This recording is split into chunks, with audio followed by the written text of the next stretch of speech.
All right, so welcome to our second discussion on lighting. Today we're going to be using multiple lights, still life lighting basically, still life and a portrait. You'll find that they are very similar yet with some differences. Concept is still the same. You want to light the subject and reveal all the features that, makes the subject unique. Let's put it that way. All right, so if you want to sign up for Lecture3, you're going to need to download 3 different parts for today. One is the Project 3 SAL-C RM22. That will contain the still life, the template for the still life, and reference. The head scan is different. The one for the portrait, it's got a separate Maya project folder, and it also has a separate template. Because the portrait is going to be a vertical composition rather than horizontal. So it's a whole different template. It's going to be side by side instead of top and bottom. And I didn't want the two confused. Plus the head scan, which that's really what it is. It's a head that was scanned in, 3D scan. The head has a skin texture assigned to it. Plus, it has a subsurface scattering Pixar material on it, which means when you backlight something, you're going to get light coming through the skin. Very similar to when you put a flashlight up to your fingers and you can kind of see through the red. It looks like the blood in there, and it's all the veins and everything. It's just light finding its way, scattering around, and then just diffusing as it comes out. And that's kind of what makes our skin unique. That's why people actually, spend their entire careers trying to perfect it. Because to get it to look realistic is a real time-consuming art.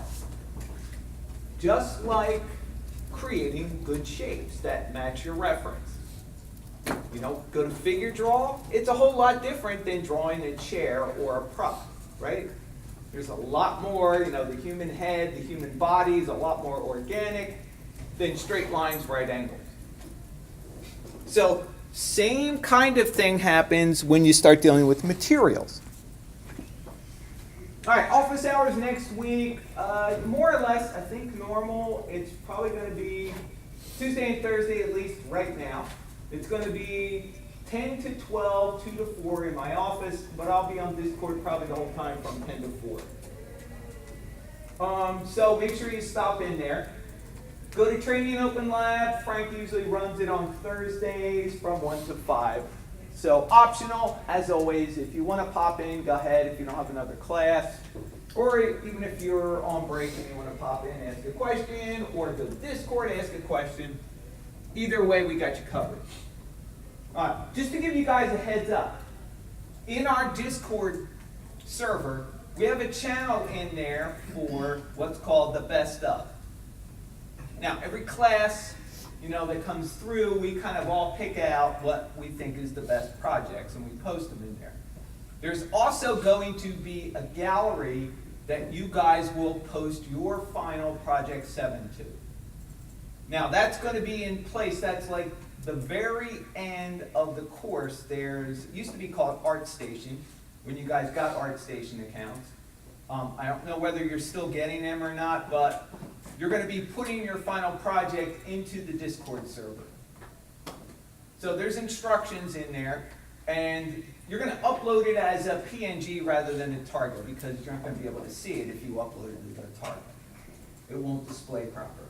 Well, I'll go over that as the time gets closer, but I just want to kind of give you guys a heads up. Yes?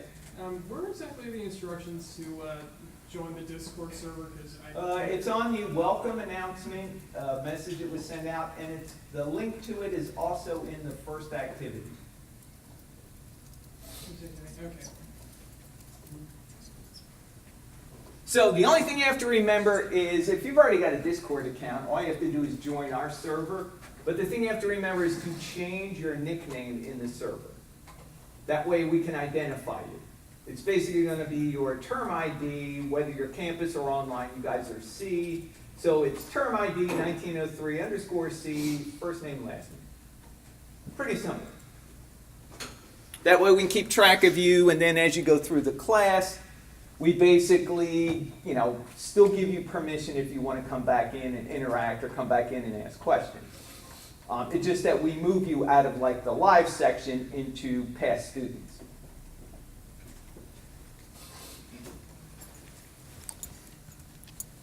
All right, so we're going to talk more about soft light today because that's really what we're going to be dealing with for the most part.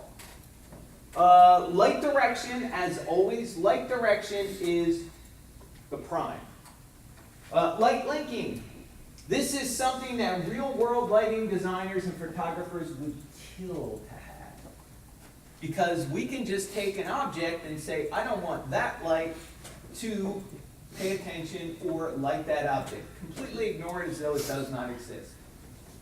And that way we can be very specific about what we want light to hit. Whereas if you're doing a film shoot or you're doing a portrait or something in a photography studio, you have to put up things to block the light so it doesn't get there and hit the subject. Very kind of tedious and, trial and error kind of thing.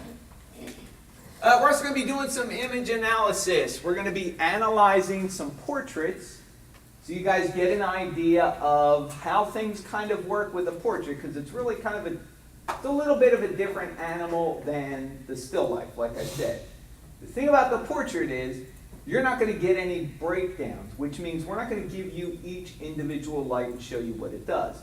You're going to get a big, giant, almost like a contact sheet from Digital Camera World, and photographers are really more than happy to share how they do stuff. But you only get a diagram.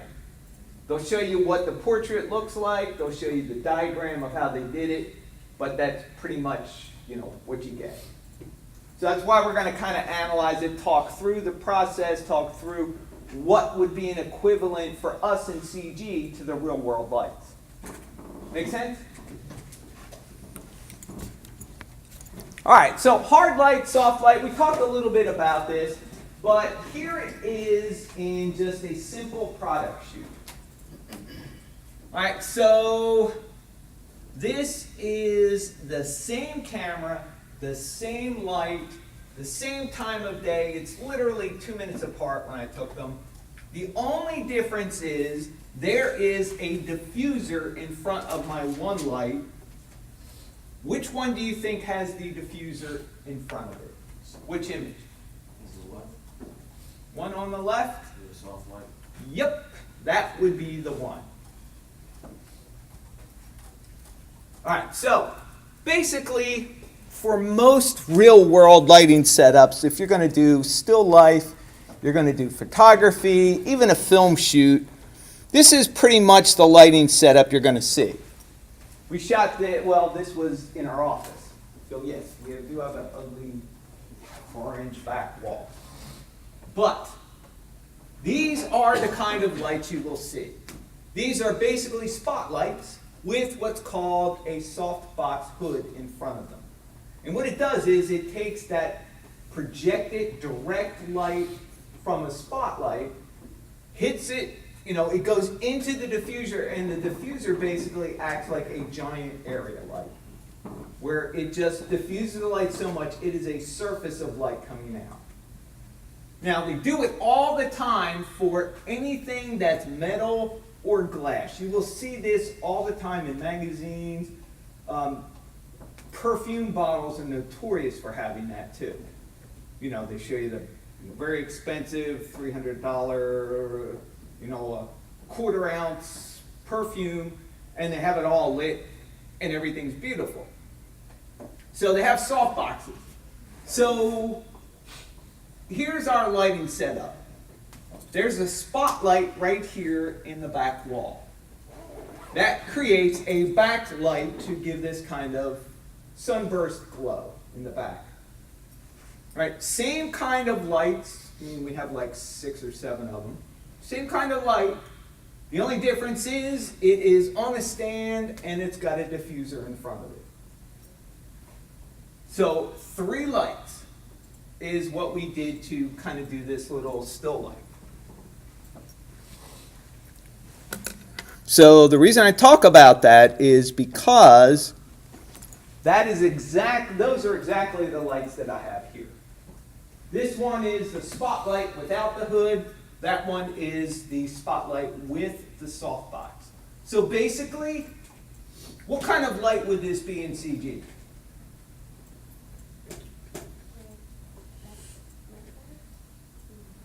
Rectangle like close. Well, could be, but the magic word was spotlight. Disc. Because it has a cone, because it doesn't take a big broad area, it kind of focuses or funnels it with a hood. So it has directionality, more directionality than an area light or a rectangle light. Yeah. Yeah, I would be able to tell with the picture like that because there's no way I can tell the sphere light because everything's white. There's no other. Absolutely, colors. except the shadows. Yeah. So the shadows here, disc light, spotlight. Hard shadows. When it's soft like this, there's a diffuser or the light itself is really big.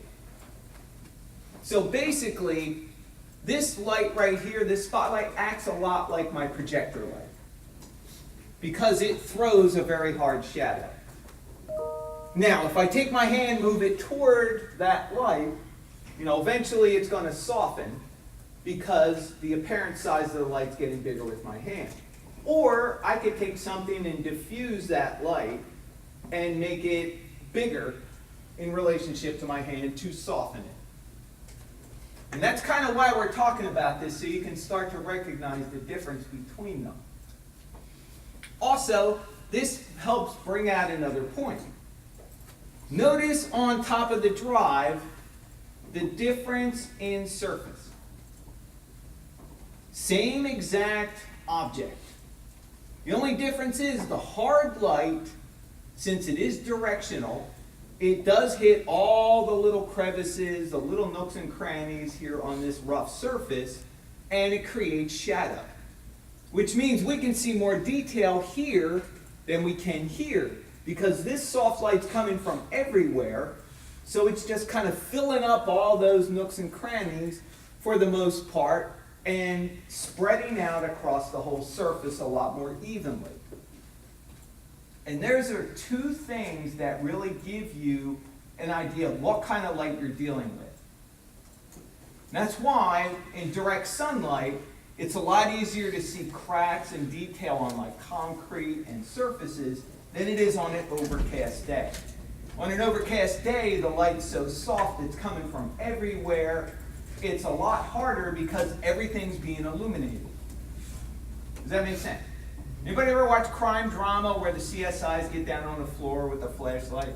That is a direct hard light. They're looking for anything on the surface that you can't see when you're standing right over it. No matter how microscopic it is. I mean, it's kind of cliche because they do it all the time, but that's what they do in real life. They are looking for surface detail. All right, so again, just to kind of reinforce, small light, hard shadows, you're going to get light into cracks, nooks, crannies, slight areas of roughness, more so than you will with a softer light. Any questions about that? Does that make sense?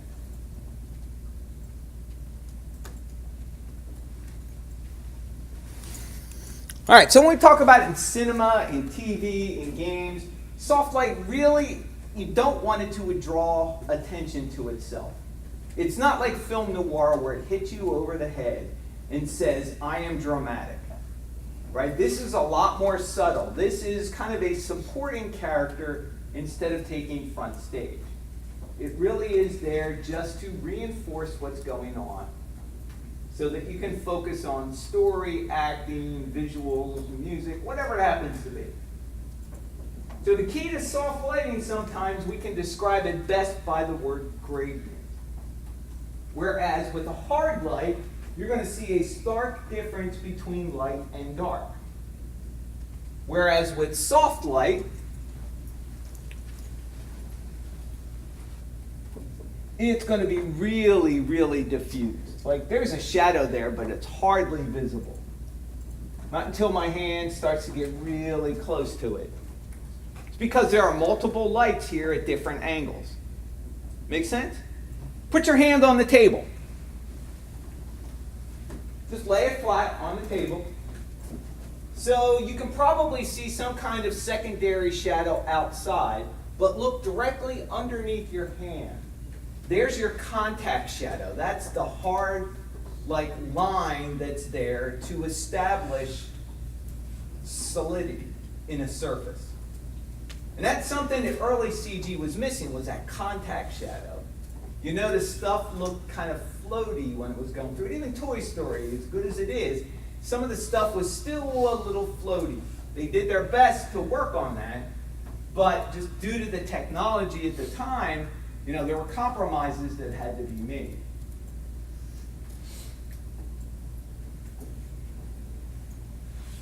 All right, questions? All right, so it's all about observation. And the stuff we're talking about here just doesn't apply to shading and lighting. This also applies to basic art as well, whether you're dealing with paper, pencil, charcoal, canvas, marker, ink, mouse, tablet, my Photoshop, doesn't matter. It's still how light hits a surface and it reacts to the surface.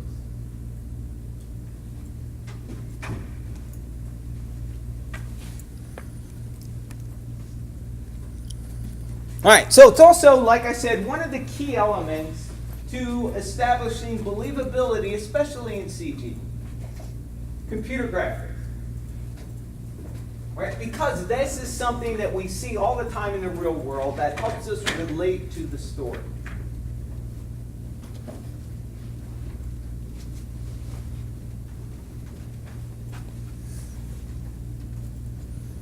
All right, so we have a couple of really good resources. The link is inside lesson 3, the activity. Very simple diagram called the lighting compass. It seems like really common sense, but it's just a good reference to have when you try to gauge where light's coming from. So everything is always based on the relationship between subject and camera. So usually camera pointed directly at subject. Now whether subject is looking back at the camera, doing something else, just being an inanimate object doesn't matter. But it's always that relationship to where the camera is to where the subject is. And then light is all based on that relationship. So here, this will kind of help you establish where you think light's coming from. Remember, there's like a 180 rule. Frank probably talked about this in lab, right? Light hits a subject, 180 degrees opposite the light is going to be the shadow. So, if we have light coming from 45 degrees right, we're going to have a shadow from our subject back this way. Make sense? We got light behind the subject, shadows are going to come forward toward the camera. You have light above a subject, where's the shadows going to go? Under, right. Straight down underneath. Just like noontime during the day with the sun. All right, so same thing, left, right, back, 135, left, right. All right, these are just like cardinal positions. Hardly anybody just goes, yeah, it's got to be 45 or it's got to be 90. No, they're going to go to whatever looks good and whatever is needed to describe the subject. Remember, no headphones, earbuds during lecture, please.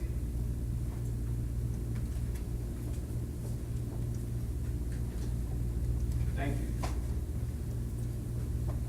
Okay, so 45 right, 45 left, 90. This will also help you establish positionality when we're dealing with multiple lights.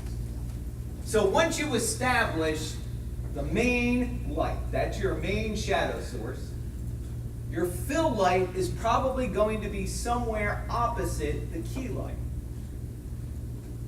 So for example, if you've got a key light coming from 45 left, you're probably going to have fill light over here, 45 right, to make up for the lack of light coming in on the right side. Because remember, this light's going to be directional and it's probably just going to hit the subject here. So you're going to might wind up with some really dark areas. So a little bit of fill light's going to help here. Now, if you've got key light 45 left, you got subject, the background might be super dark on this side, so you have a little fill light here. Fill light may not be enough to illuminate the background. This might be where you'd have a rim light back here somewhere. So depending on where your needs are, it might be here, it might be here. But this will all help. Does that make sense? Question?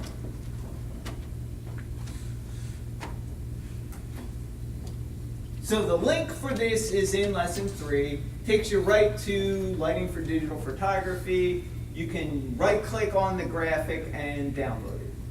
It's all in Safari books.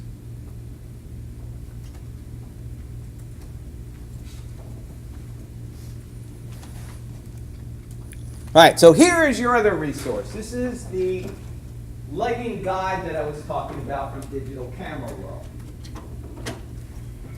So there is a link inside lesson 3, not to the image, but to the website where you can download the image, because they own it and I can't give it to you, but you can go get it yourself. All right, so let's see. In here, here's your lighting guide right here, the lighting compass. Down here under resources, free portrait lighting guide. If you click on it, wait for it to load. It is a gigantic JPEG. Yes? I have quick questions. Sure. When it comes to light, say you're reflecting off an object, like using maybe a spotlight, and you're shooting in the background, and you want to reflect from the background to the object, does that reduce the intensity? Say you start with intensity of 500, is it shot by half from the reflection coming off? So you have an object that's being hit with light, and then Not directly. it itself is bouncing onto something else. Yeah, and then coming back, does that get reduced? All right, so it depends on two things. One is, like when you go outside the window, outside our building here, and you look, you can see a reflection of yourself in the window. Now, if you have your back to the sun, you're not going to see much light on your face, the front part of your body, except for maybe the light that's hitting the window bouncing back onto you. So it will be less intense than if you were standing with the sun facing you directly. Is light by half? Or is it the same? No, not really. It depends on a whole bunch of things. One, which I don't want to get too much into, but surface quality. Like, what is that material made of that it is hitting? Is it brick? Is it porous, very rough, or is it very smooth like glass? If it's glass, maybe it's still not that clean. It might be dirty, so dust particles, you know, on the glass itself are going to cut it down.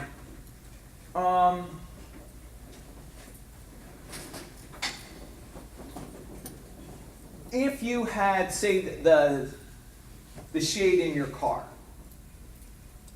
to cover up the windshield so when the sun hits it, right? That's still going to carry a lot of energy because they're mostly made out of, well, unless you have a paper one, it's going to be made out of that foily substance, kind of like the emergency blankets they have. It's very reflective. Probably half, probably less, to be honest. Because it's going to be hard for something to get and be able to redirect that much energy purely. Remember, every time light hits something, it's going to dissipate in energy. If you're familiar with electronics, same thing. Like every time an electrical signal hits a circuit, it's going to change because of the resistance in the circuit. So it's going to get less and less and less and less as it goes through. Unless you have things to keep, charging the energy and let it go. We don't have that here except if you're using solar panels. Like Wi-Fi, like the close charge with Wi-Fi. Yeah, sort of like that. And you can still get a signal when Wi-Fi bounces off something, but generally the signals will just go through everything. It's a good question. Did that help? Yeah. Okay.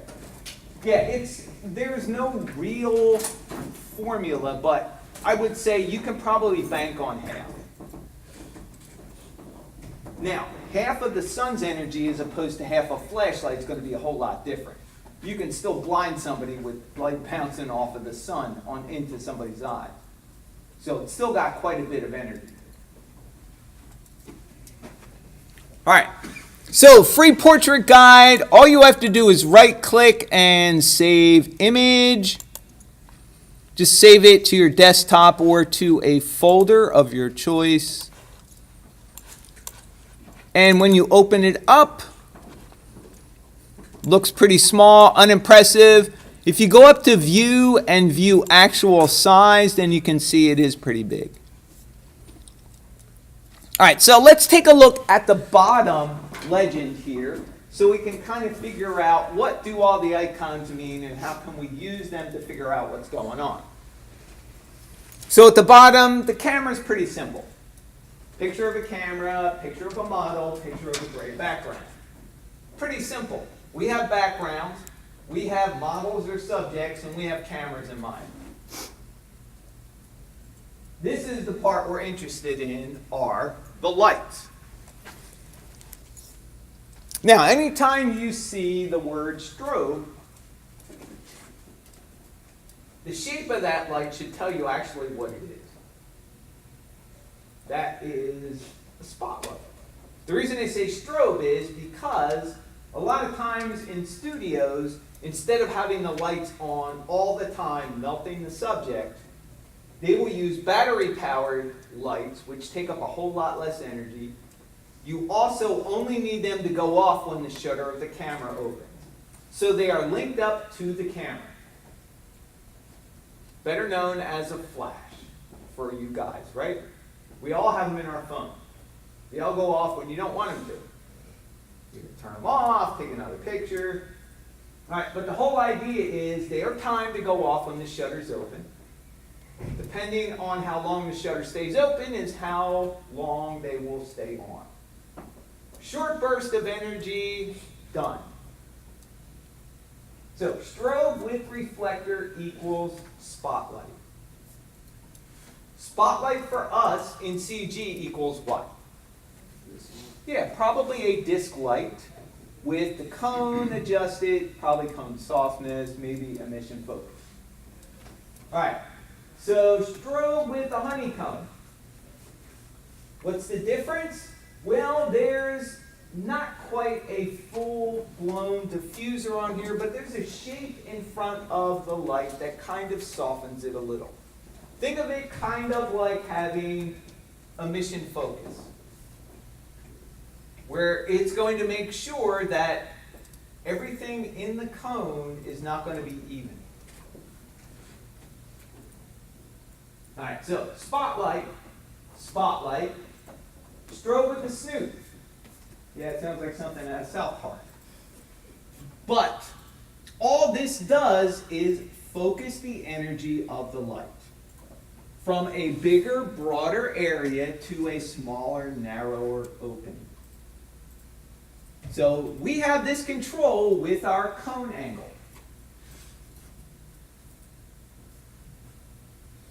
So we can focus it down to a laser beam if we need to just hit an area that we need light on.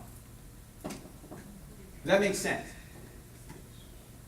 All right, so far these are pretty much spotlights with some adjustments on them. And now we get into a strobe with a softbox. right here, this is where we can change light types for CG. The shape is what? A rectangle? Yeah, rectangle, square, however the shape of the box is, doesn't really matter. That would be equivalent to our rectangle. Yep, rectangle light.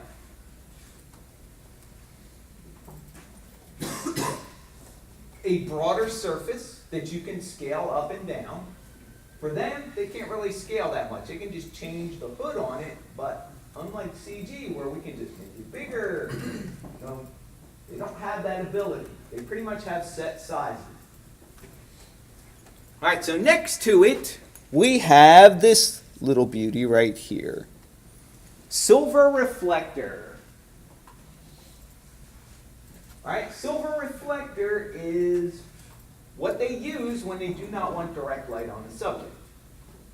Silver reflector is a lot smoother, a lot harder surface than a piece of cardboard or a piece of paper. It's going to bounce back a lot more energy than something that is rougher on the surface. Now, do we have enough energy in CG where we can do that with our light? The question is sometimes perplexing, but the answer, as of now, not really. We just don't get the same level of energy conservation that you do in the real world, where light hits something and it just bounces. So we have to fake what we can't make. And when we talk about doing that, we're talking about using a light in place of a reflector. So what kind of candidate would be a good one for this? Yeah. If you just take a look at the shape, yeah. Now, if this were square or rectangular, you could say, hey, another rectangle light. So it's all about what shape kind of makes sense visually to try. So, Go ahead. so the way you would, I guess, fake it was to have whichever light you have, hit the subject and then have the additional disc light, in this case, also hit the subject so that it looks like it would bounce off and hit the Yep. target. In fact, you're going to see in these examples, you're going to see an example like right up here. Okay. We've got a strobe, spotlight, hits the subject, but we've also got a reflector alongside of it, just to pick up any additional energy and kind of throw it back onto the subject. Okay. Now, you can also get the same effect. Let me see if I can find that. Up here, where you've got a key light on the left side, right? You've got a backlight. The backlight is illuminating just the background. Keep it separate, that way you control it, completely separate from the subject. So key light hitting the subject, a smooth, hard surface that reflects a lot of energy back. And this is called high key lighting, which basically means there's not much shadow in there at all. It's a very specific type of portrait that you take with this. This is usually what they do for fashion magazines when they want to show like proactive skin or something like that.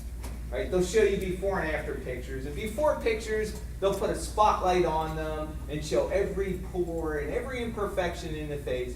And then they say, use our product. And you use the product. And then they hit you with soft light and high key light. So everything's lit up and look, it's magical, it works. It's a lie, it's advertised. All right, but that's how it's done.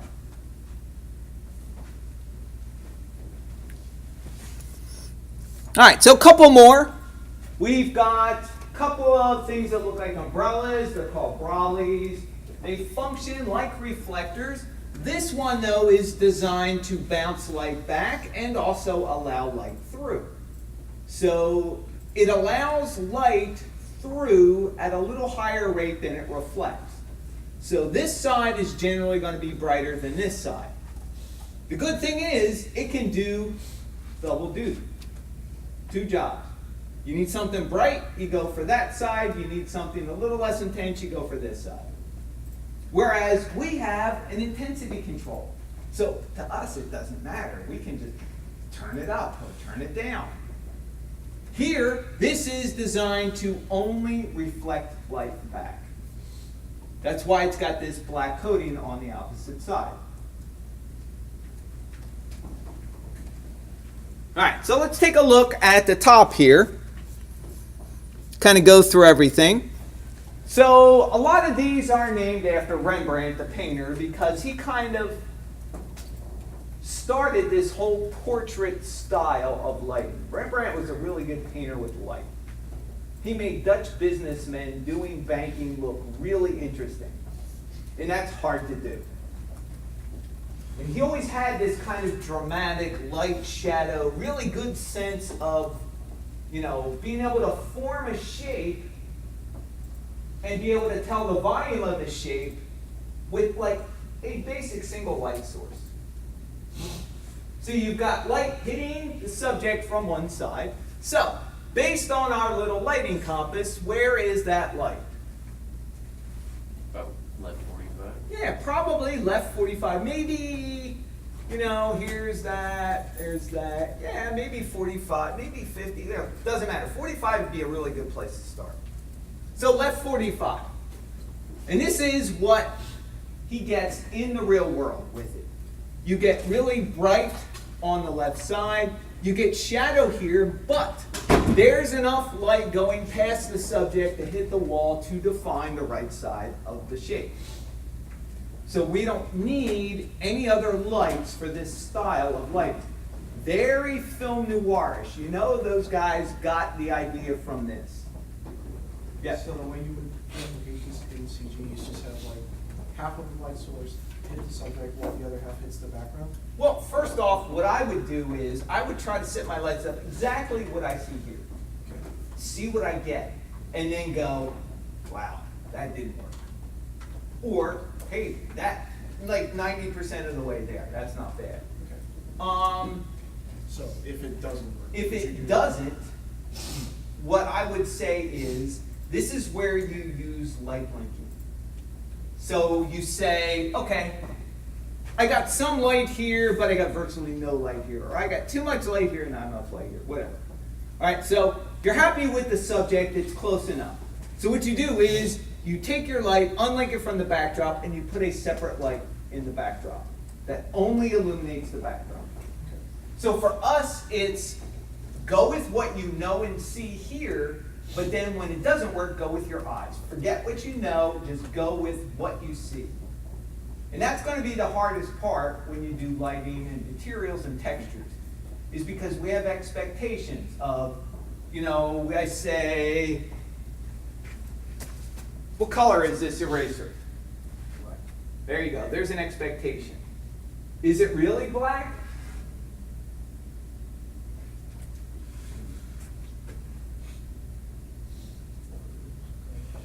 It's not like 1000% black. It's gray, a certain shade. Like there's reddish black, bluish black. So the only thing that's black is Vanta black. Everything else is really dark gray. Because when you go to measure it, you realize, wow, it doesn't have a value of 0. There is some lighter information in there. So everything is, like I said, forget what you know, go with what you see. And yeah, it's hard to see under low-level light situations like this. Everything looks super dark. Even here, the projector, the edge of the projector, I would say that's probably the darkest thing we have in this room. But it's still not Vanta black. It's not black. So it's always a good idea, write this for yourself in your little checklist before you start working. Look at your image, and this goes for art, this goes for CG, modeling, anything. look at your reference, start working on it, and then stop and say, try to look at it with, pretend you are completely, you've just beamed down from another planet. You have no idea what that shape is. And try to look at it with fresh eyes to go, did I model or did I create or light something that I thought I saw?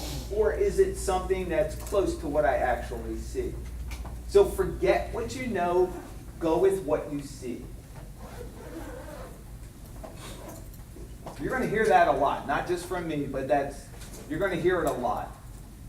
Because it's easy. We get programmed into, I know what that shape is. I know what a glass is. I know how it should look. I know what an eraser looks like. I know how that should look.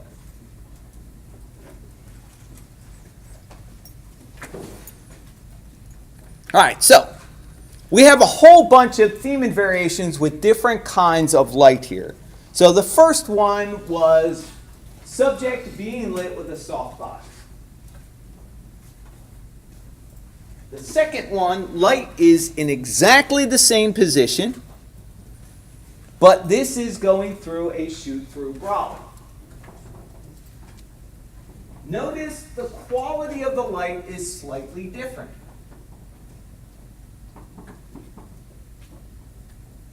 So what makes the two different other than that annoying line of light coming in through the window? Temperature. It's a little bit brighter. A little bit, which one? The one on the right. Okay, Oh, it's a little more intense, I was gonna say what you said. okay. Tony? The one left look like it has more values with the darks and lights. Oh, which one? The one to the left. The one to the left? Yeah. So for this one, more contrast, basically, is what it sounds like, right? This one, maybe a little less contrast. You guys were saying it's a little brighter. The light is kind of transitioning. What's that? Exposure is higher. Yeah, it looks like it a little bit. The background is. Yep, the background, it's all because it's the shape of the light as well as what's going through it. So basically, this is the same light.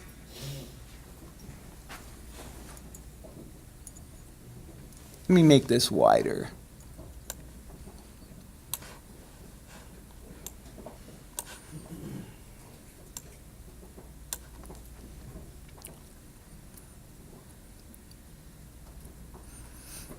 All right, so it's really the same light.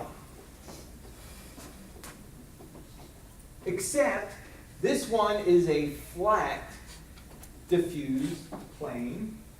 This one is curved. So when it's curved, you're going to get light spread out a lot more. All right, so here's something else to think about too. Light's being spread out. Because what's going to happen is the light here is not going to be nearly as bright as the light here. Right? This is going to be directly in the path of the light. All the way over here on the very edges, it's going to be darker. But light is still going to get there because it's going to hit here and diffuse all around. So that's kind of why it looks like we've got a softer transition on the right side. Light shape has something to do with it now. So light direction, light intensity, light color, it's white, but shape is in there somewhere as well.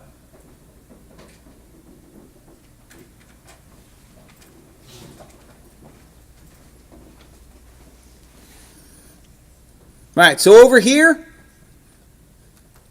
exactly the same thing. The difference is, this is a direct spotlight with a honeycomb on it to diffuse it a little bit. I mean, just a moment's silence for the diffusion. But it diffuses it a little. And notice what we get. There's a lot more contrast. This is very film noirish now, right? Because all the light is focused on the subject. Big difference too, look at the shadows are a lot harder. They have a lot sharper edge to them. Now, it's really hard to see here, but if you're in go-to training or you're looking at your copy of this lighting guide, you'll notice there's just a little bit of light on the right side, right in here. Just enough to kind of separate it so the subject doesn't completely blend in with the background. Can you guys see that? Make sense? So again, if we're doing this in CG, we may not get that at all. We may not get any light, or we may get too much light.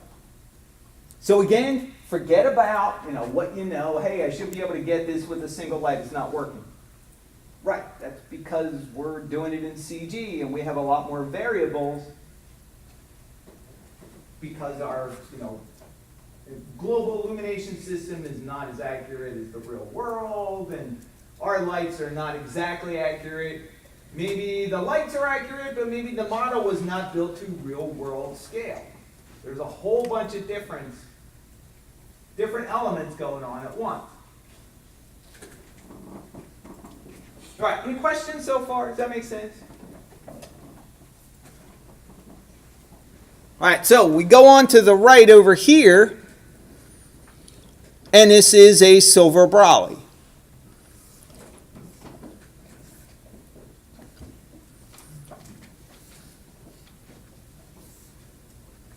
Very similar, except maybe the light color is a little different there too. Right, and it's not anything the photographer did to the lights. It's just the material that's being reflected back. All right, so direct light on a subject, usually portrait lights are fairly neutral.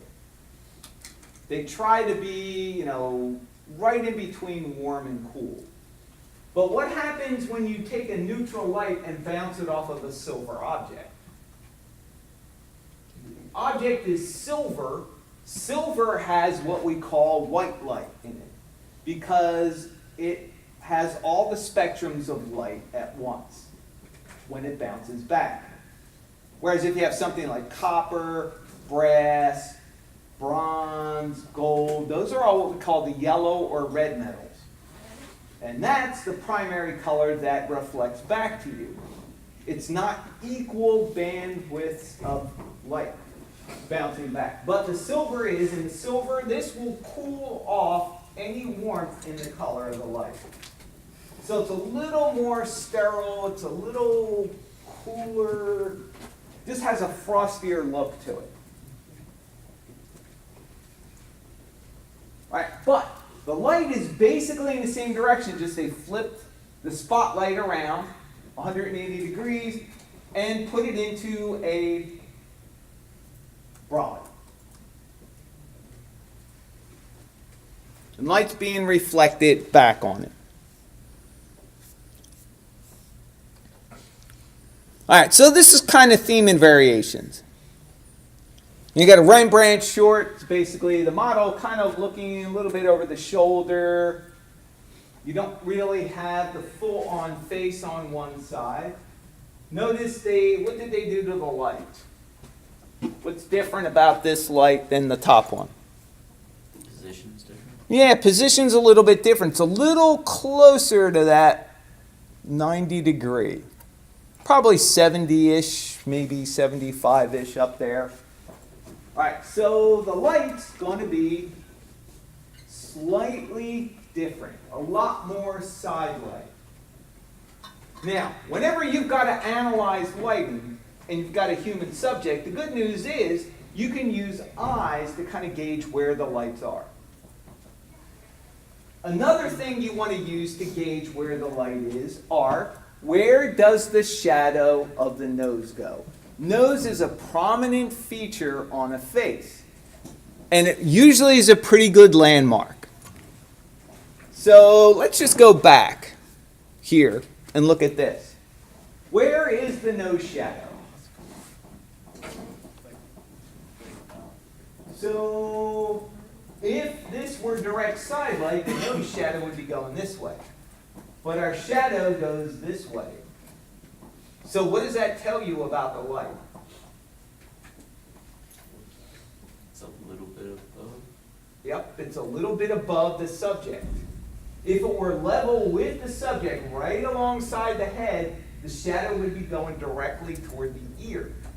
Also, right there. There's your light.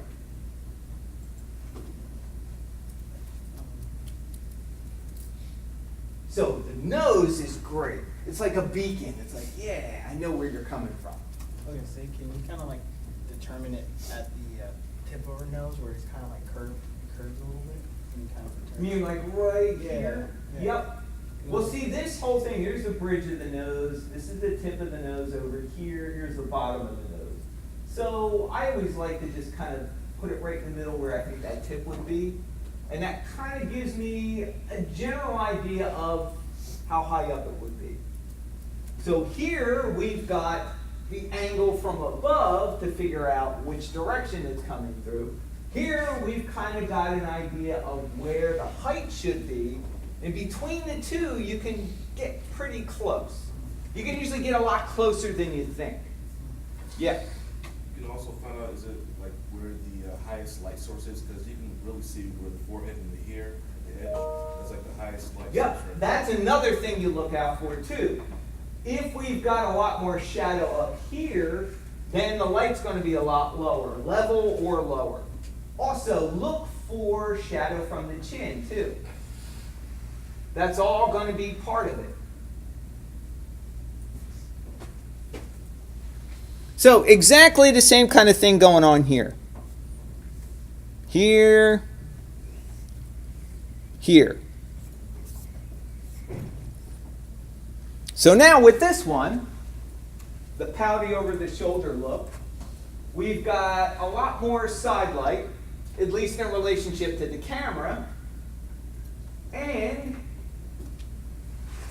looks like we got a little steeper angle from the light. Maybe it might be about the same. The highlight's in about the same spot.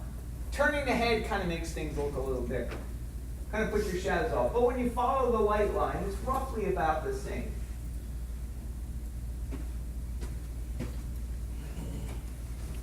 All right, so Rembrandt, broad, opposite side, head still turned to the left. However, we are lighting the side of the head more than the short side.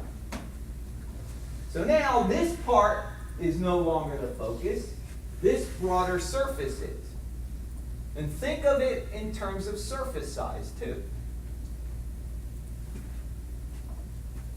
All right, so we can figure out here, what position is this? Is it light? Yeah. Right, 45. Yeah, probably 45-ish, yep. There, maybe a little bit less.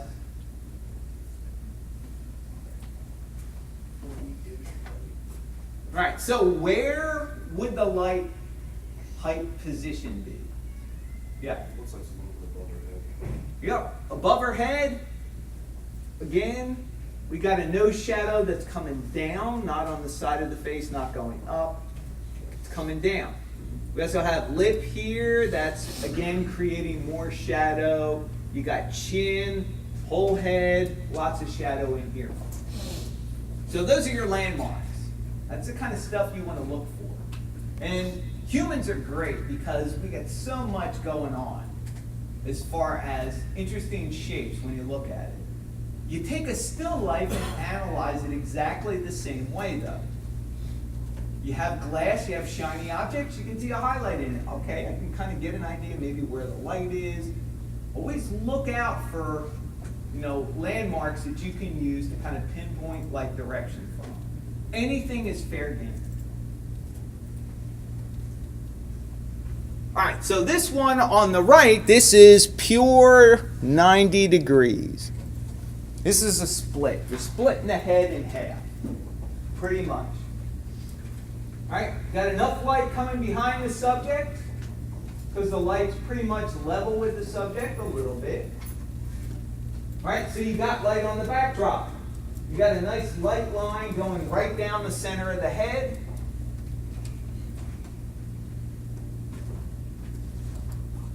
How high up is it? Yeah. It's basically right, the forehead and the shoulders, like right in the middle. It's Okay. not high, it's not too low. It's like right in the middle. All right, so it's here. How about height-wise? Otherwise, I would say up to the hairline. Probably up to the hairline? Yeah, probably. You know, because basically it's just a little bit above the center of the eye, up about here. So yeah, probably considering this light is pretty big next to the head, it probably takes up that much of the head. It's probably up a little bit, pointed down. But you got a little more light here, like you were saying, top of the head, there's a real good landmark. You got a little more light up here than you do down here. Okay, I see, because the hair's gonna overlap in the light, so yeah, Yep. that would be a little bit higher. Okay, Yep, exactly. That's how you can kind of figure out where this stuff is coming from. So here, we've got same light setup. Difference, now we got a reflector or a fill light coming in from the opposite side. So we still have the light in the same position, but now this light is bouncing off the reflector coming back. So half power, that'd be where I would start. You can't miss with that because you got a starting point. If it's too bright, you knock it down. Not bright enough, you make it brighter. But you've got a point to start with. So, interesting thing is now we're minimizing shadow with that fill light over here. So now we're not quite getting all the really defined shadows we were getting with just the single light source. Now this kind of muddies up the work a little bit. But just think about it, it's really the same thing. Look at the light position is exactly the same place. The light is coming from the side. You got a little bit of shadow here in the eye. So that's telling you the brow and the inside or the nose right here. This is all creating shadow in the eye. So you know the light's still going to be above the head just a little bit. Does that make sense? Yeah. It looks like it's above the head, but it's a little bit back a little bit, because like you said, looking at the nose. Yeah. No. Well, and it's also the fact that this thing is so broad. This light right here. Now, the reflector. Where's the reflector? See, there's another thing.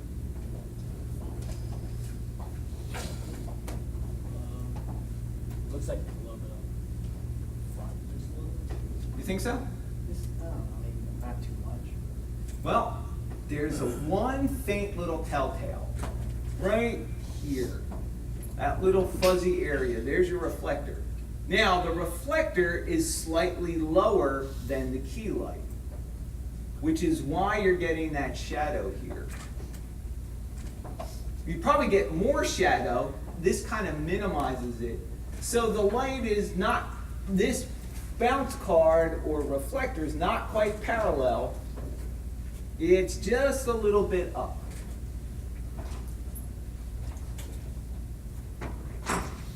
We still have a little bit of shadow in here, too.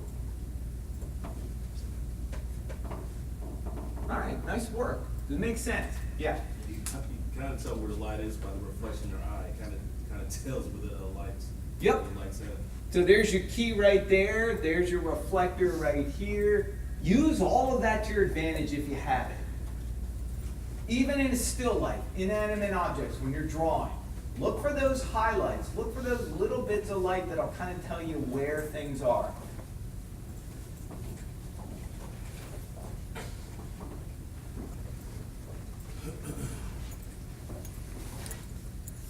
All right, so let's go down here. So now we got a split short. It's really the same thing as the split here. The difference is the head turn. We're not getting as much light in the backdrop. And basically we're just creating this shape right here. See a little bit of eye, but everything kind of goes dark. And if you're looking in your version, there's just enough light on the right side to separate the subject from the backdrop. So again, softbox. All right, so we talked about the lights. One thing we didn't kind of talk about was, what kind of light could we use for this shoot-through brolly?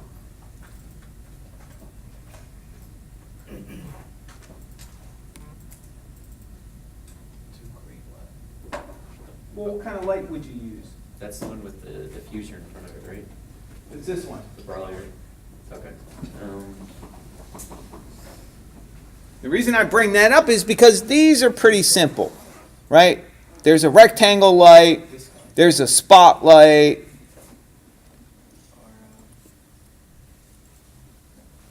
Mesh But- light, maybe? Nope, I wouldn't say a mesh light because we haven't gotten a mesh light yet. Go ahead. What did you say? I said disc. Disc, possibly. What's the question again? Sphere. What kind of light would you use in CG for that?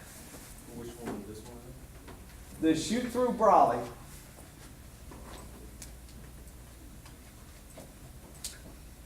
Sphere, maybe? Sphere. Why? Because it can radiate in all directions. Okay. I'm not saying it's right or wrong. I just wanted to know what your thinking is behind it. The rectangular one? Rectangular light, why? I think it spreads out and it's, you don't really get, make soft light. All right, well, let's analyze the shape. So first off, is it flat? No. So if it's not flat, that means light, as it goes off to the side, is going to spread out like this. Right? So, Yeah, but if you're talking about Maya, then we can, I mean, they're doing that, you know, physically in the, like a. right, but studio. out of the basic light shapes that we had, sphere, because of the shape of it. The curvature. What are you talking about? Yeah. Okay. Yeah, no, we did. That was your third exercise. Oh, yeah, okay. You had a choice of side light or backlight with it. Think about something. Yeah. So sphere light, yep. Why? Just purely because of the shape. It's not a flat, broad surface like a rectangle light or a softbox.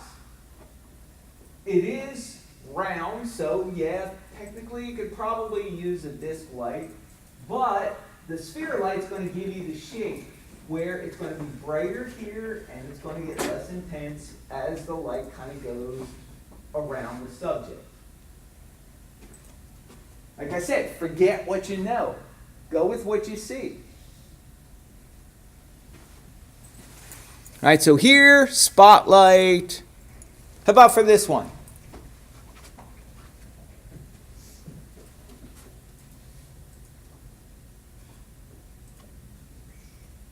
This one, Why? it's round. Okay, it's round, fair enough. Yeah. It's a silver brownie because the light only goes one way. Right. It doesn't go out the other side. It can't. Exactly. Can't reflect out the other side. So I would personally go with a disc light first. Because unlike the curvature in the opposite side here, this is being curved up and the light's going to focus more in this shape than it will, it's not going to fall off as easy, if that makes sense. So, yeah, try disc light first. Nothing wrong with trial and error. All right, what kind of light here? Rectangle. Yep, rectangle, Rectangle. rectangle. Rectangle like this. Yeah, probably rectangle and disc, just for the pure shape on the right side. In the end, does it really matter? If it gives you the same results, no, it doesn't matter. But what you may wind up with is you may get some edges to your light that look a little weird just because of the shape. So go with what you see, and if it doesn't work, try something else. All right, so this one's pretty simple. Rectangle, rectangle. Again, we're doing a broad split, so we got the right side of the head, we're splitting it, so we're seeing like 2/3 of it or 3/4 of it. Here, we've got kind of a straight on with a close key light. Now remember, when the light gets closer to the subject, it's going to wrap around the subject more. So consequently, we have less shadow on the side of the head. Look at the shadow on the nose. Right, what's the position? Probably 45. How about the height? It's about eye level maybe? Yep, it's about eye level if you take a look at the highlights in the eyes. Maybe slightly above, but like level with the eye might not be a bad place to start.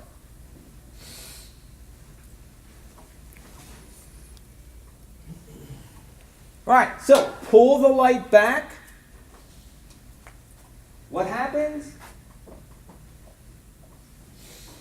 It's becoming a little bit harder. Now we got a little more pronounced shadow. So remember, the light getting further away is going to make the shadows start to contract. Small light, hard shadows, hard light. All right, we're also getting, chances are they probably cranked up the intensity on their lights for this too. But we're getting subject and background lit pretty well compared to here. You can get away with a much lower power setting.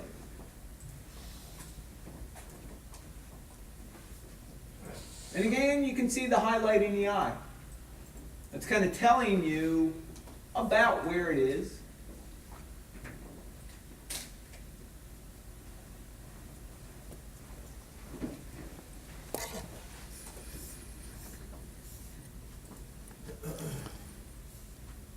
All right, a loop.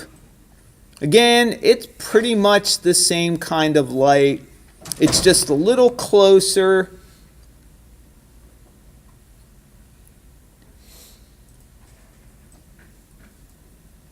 Butterfly.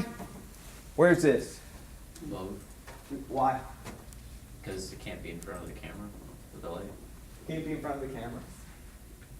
What else? Well, then you could see the highlights like on the top of the forehead. Yep, top of the forehead and also under the chin. There you go. There's your dead giveaway that it's not level with the camera or below the camera.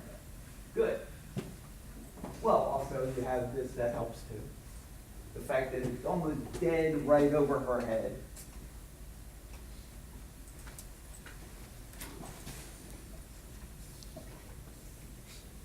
Here, flat light. This is basically 2 key lights. You have to watch this kind of lighting because you can really flatten out your subject and make it blend in with the background. But fortunately, subject comes forward because of the brightness of the light. The background's not quite as bright. All right, so we've got 2 lights, one on either side. That was a driver's license for them. Yep, that's pretty much what they do. You just step up there. All right, now, for today's assignment, you guys are going to be doing 1 still life and 1 portrait.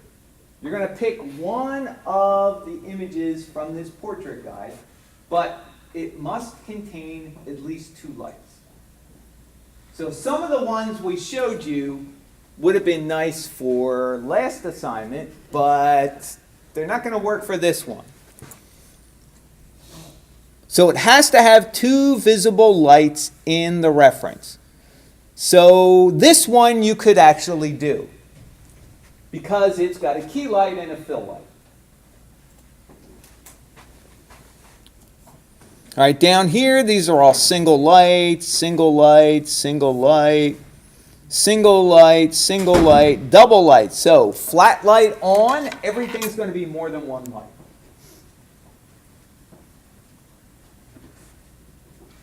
So the trick to doing this to a character, like a CG character with their eyes closed, is not to make it look like a corpse shot.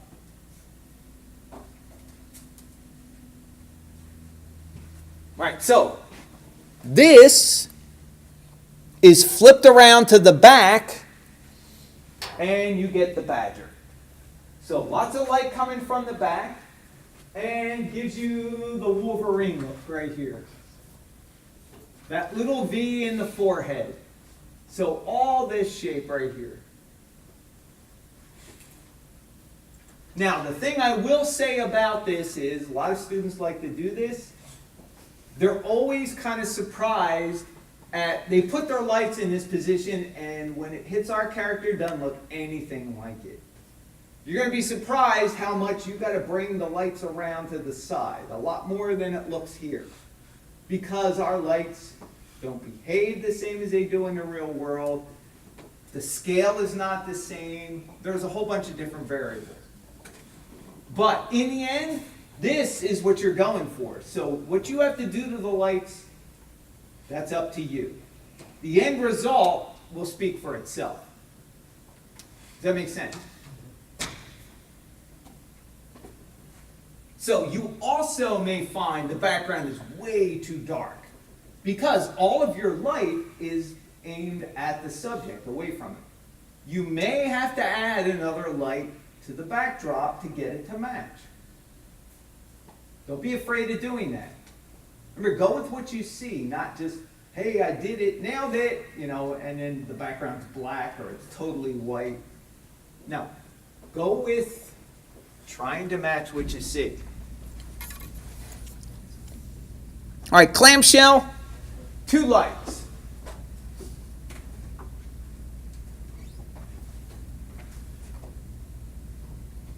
Big, giant highlights in the eyes. So you have to watch this because there's a light below and a light above. You have to watch your subject. The last thing you want to do is have a good look up your subject's nose. Nobody wants to see that. Don't care what's up there. All right, so you got to make sure the head is looking at the camera and keep all orifices down. Yeah. So the clamshell light, is it like angled? One is a low angled up? Yep, it's kind of like this. Now, it's probably like 45. No, that's 90. It's probably a little more than 90 degrees. Kind of like an open clamshell. Okay. That's why they call it that, yeah. Because you can see there's a lot broader surface here. It's kind of hard to tell which one, but I'm kind of guessing he's got it like this, because it's so bright under here.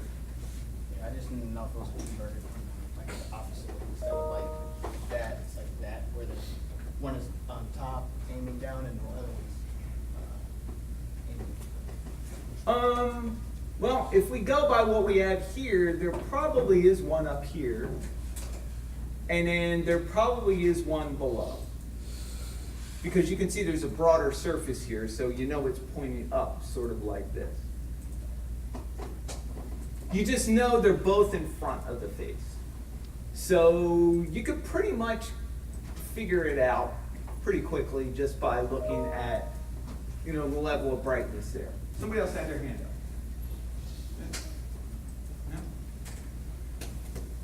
All right, so now we get into key light and backlight. This is traditional, simple photography.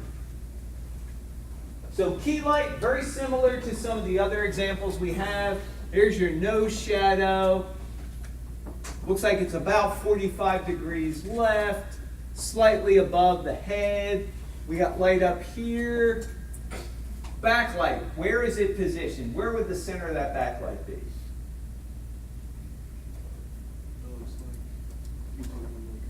Sort of pointed at the ceiling, I guess. Why? So it would sort of the light would sort of reflect off the ceiling and loop back around to. The Okay. But, yeah. So you can distinguish the background from the subject. Okay, but position is what I'm interested in. Where? Yeah.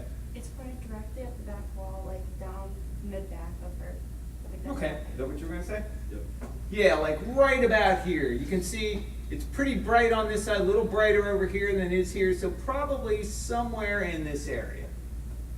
That's going to be where your spotlight, disc light, is going to be behind your subject.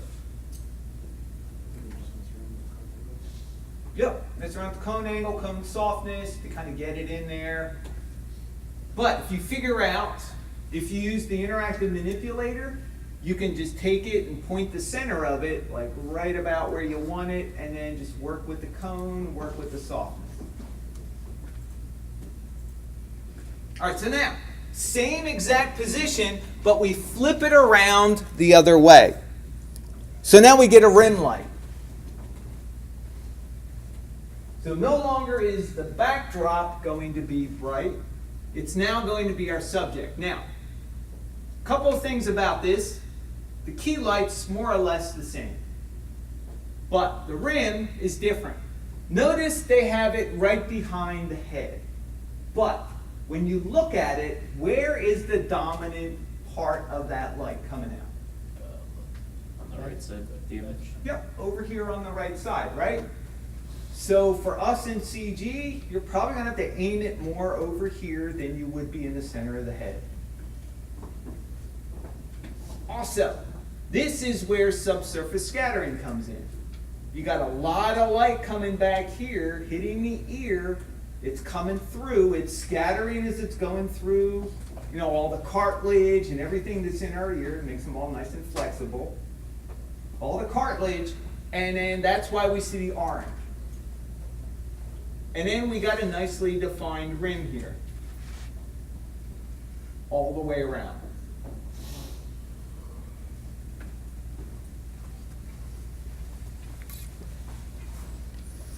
All right, so we talked about this one already. This one is super bright. So now we're back to having a backlight, a key light, but now we've got a reflector. So we basically took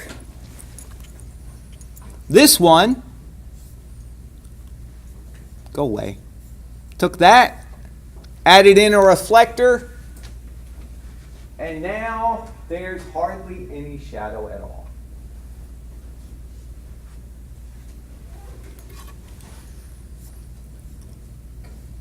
All right, so here, traditional key and fill. Key light, which side? On the left, I guess. What? Closer. Okay, it's closer. What else? It'd be a part of light on the base. Okay, yep. But there's another little tiny dead giveaway. There's more shadows on the right side of the image. There you go. More shadow on the right side, right here. So that tells you this light is a little more dominant since we got shadow. Good, perfect. So key light, fill light. Where is the key light as far as height goes? Slightly above her, Why? because her right eye has like a little glimmer of it. There's- Right there. Yep. It's not level with the head, it's above it. How about the fill light? Lower. Yep. Right here. Slightly below the ear, probably. Just a little bit. All right, so now we're back to the same setup, but a little bit of light on the hair. What they call a kick light. Not quite a rim light, because it hits a broader surface on the side of the head. But an accent, if you will. Just to add a little more pop to the right side of the head.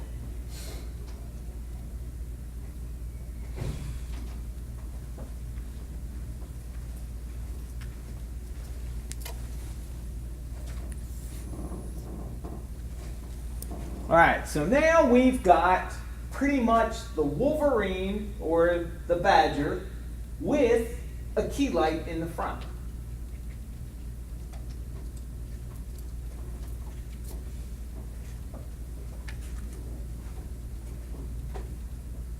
So pretty easy to figure out where the backlights are. So we can just look at the other one and just kind of see where the light should be. How about the key? Where's that at? Yeah. It's definitely on the side of her face, because even if you look at her left eye, there's no reflection at all from the light source. It looks like it's coming more where her where her left ear is. Here's her. There's no reflection in her eye. You mean over here? Yeah. And Okay. even if you look at her eye, there's no reflection at all in the light source. Well, we got a little bit on this left eye right here. I was gonna say that it was like. Yeah, I see it on the left side, like towards the light. I'm She's sorry, also got her eye drooped ever so slightly on her left, our right. Yeah. The light's like Looks as even way shadow above. in her like eye to the my left. Yeah, like right here. So chances are it's probably up just a little bit. Because notice this is a little bit brighter up here. We're getting highlights. She also needs to powder up, because that's usually after like 2 or 3 shots, the face starts to, do its thing as far as moisturizing goes. But it's good because we can see where the lights are. And you're going to see more highlight on skin with a harder light source than you will with a diffused, softer light. All right, so 2 rectangles, a spot, and a small Coke. All right, so here we've got many lights. All about cool versus warm. Now, in photography, they do not change the bulbs of the camera. They put what are called gels in front of the lights. They are basically non-reflective, transparent, sort of ish, translucent material light can pass through. If anybody's ever seen them, they're like very rigid cellophane. So that's how they color the lights. All right, so first, let's figure out which one of these is the key. The blue or Which one? the blue one or the red one? The red one. So you think this is the key? Over here on this side? I was gonna suggest the Say one at 45 degree angle. the left 40. This one? Yeah, the left one, yeah. Yeah, probably. I would say yeah, because that's contributing a lot of the light here on this side.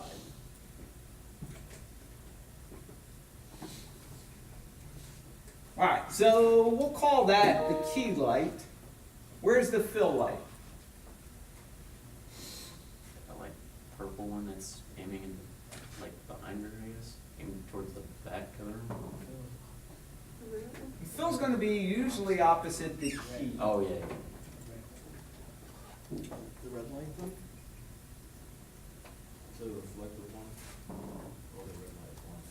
Well, we're going to analyze it. So let's go with, we're calling this the key light. We'll call this the fill light here. All right, so what's the blue one doing? Yep, that's just purely for backdrop. Any light that's actually bouncing onto the subject, we're not going to see it because it's behind. The purple light would, I guess, be like a form of like a ring light, I guess? Yeah, that would be a good guess because it is hitting the side here. So what is this doing? Just throwing everything else back at it. Throwing everything else back at it, yeah.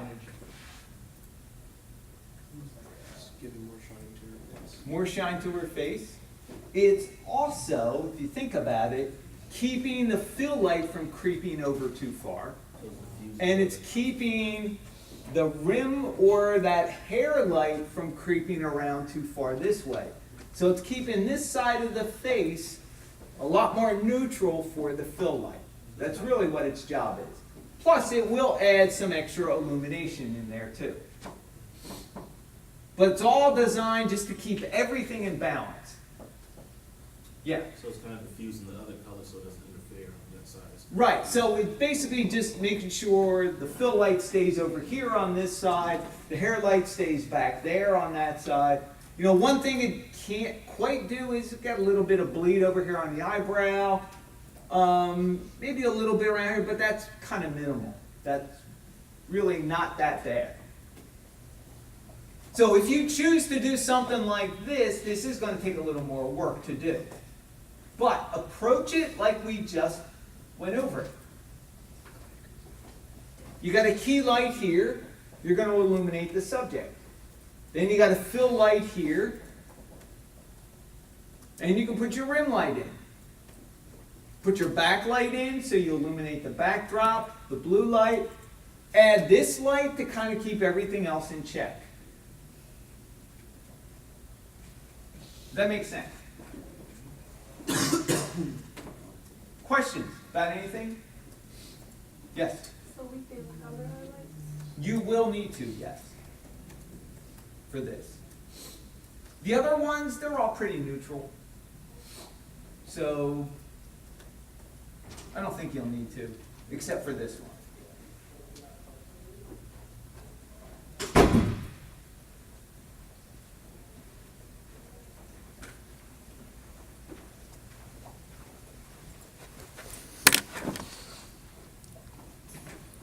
All right, so let's take a look here. So here's all your resources. So for the still life, you will need to assign a Pixar surface to everything. So just marquee select everything. Marquee select everything, Pixar surface, put the diffuse color, the value at 0.5, you're set to go. For the head is a separate scene file. The head, the backdrop, everything has materials pre-assigned. So you don't have to worry about that at all. No. However, if you do not set your project correctly and go to render, the skin will be missing from the character. And it will look like a corpse. Like bad. What, say that again? Say that again? The portrait has materials assigned to the head and the backdrop already. If your project is not set correctly, then the texture that's applied to the skin on the character will be missing and it will look awful. So it's in source images and it's got to link up correctly. It's in the material already, but if you don't set your project right, it can't pull from the right place. It'll just show up whitish. Yes? You will set it to image, right? What's that? You will set it to in images, right? No, you set your project to the main project folder that's got all the subfolders in Maya. All right. The top level, because underneath that top level, you're going to have stuff like source images and scenes and images and RenderMan and render data and a whole bunch of stuff. Right? As long as you set it to that top level of folder, when you open your scene, it knows, oh yeah, I go into my scene folder and source images. There's where I get my texture. And then when you go to render, it's going to go, oh, you want to go into images. So we're going to drop it in there. And can we we can turn that texture on, right, so it's easier for us to see it? No. No. So we can only see it through You can only see it when you render because it is in subsurface scattering in the skin. Okay. It's not applied like you would apply a normal texture. Okay.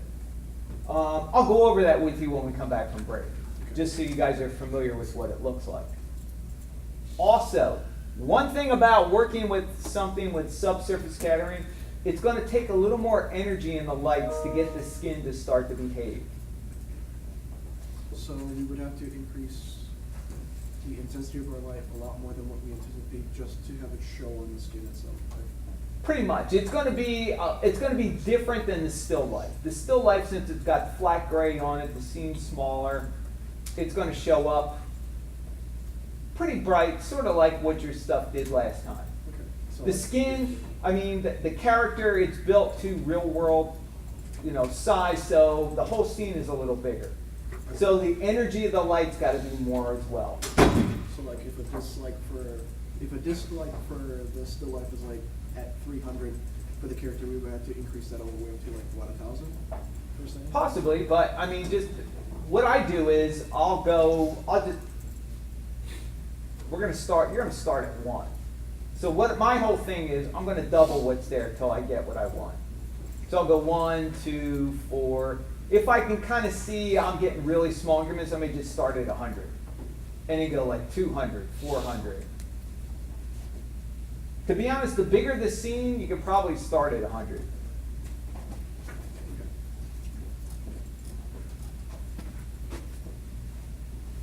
All right, so like I said, the still life needs the Pixar surface assigned. You have a choice between either the Cornell rabbit or a basic still life fruit bowl candle cup kind of deal.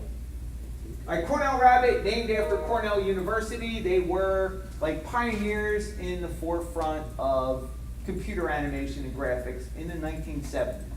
They started. The Cornell rabbit represents the first point cloud three-dimensional object scan that was done. So every point on the rabbit was then mapped, and a triangle was created to hook it in with the other points in there.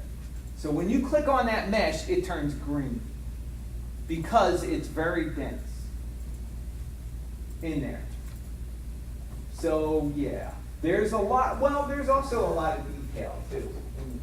I mean, and it's a pretty good scan for being like 40 years old. So don't click on it. No, you can click on it. Don't be afraid of it. Gotcha.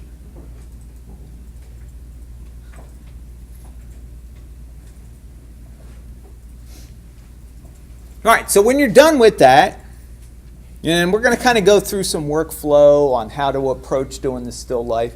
The good news is on the still lifes that we give you, we're going to give you breakdown images, meaning we're going to show you what the key light does by itself, what the fill light does by itself, what the rim light or backlight does by itself. Then we're going to show you what they all look like turned on together. To make it easy for you to start approaching, how do I work on something with multiple lights? Well, for the first time, you're going to get a separate light and a separate image for each light. Does that make sense?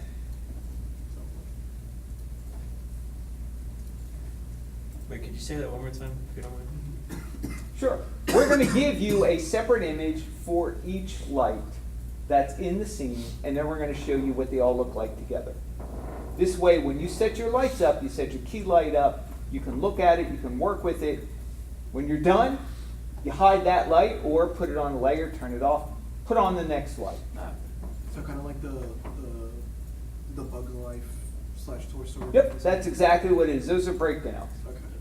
Yeah. You're just gonna do you just doing each individual light, save it as layers, what you're done, get it exactly how you want. You go to the next slide and get it exactly how you want. Yeah, except I'm going to show you, you're going to work in passes and you're not going to go 100%.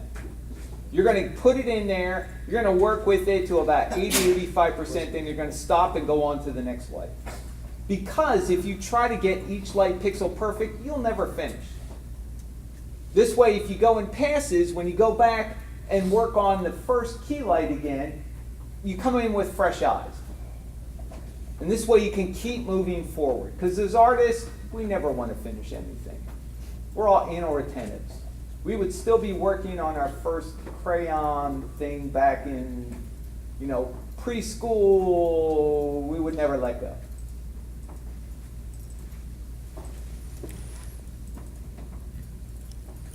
All right, so portrait. Like I said, you're going to pick one, take it into Photoshop, crop it out. And this is basically your template. Drop it in on the left side. Your portrait scan goes on the right. And when you crop it, make sure you keep the lighting diagram with it also. So you basically want everything in the dotted line. Scale it up so it fits in the template. Could have probably scaled this up a little bit more, but that's fine.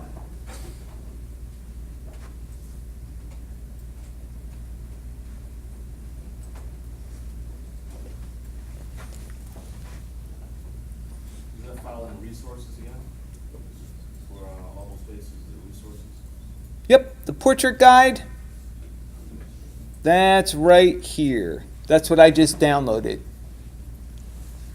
And that's what we were looking at. So you can choose whatever you want. So here are the 3 things you need to download. Here's your still life, this one, the head scan, project folder, and then the portrait template that goes with that.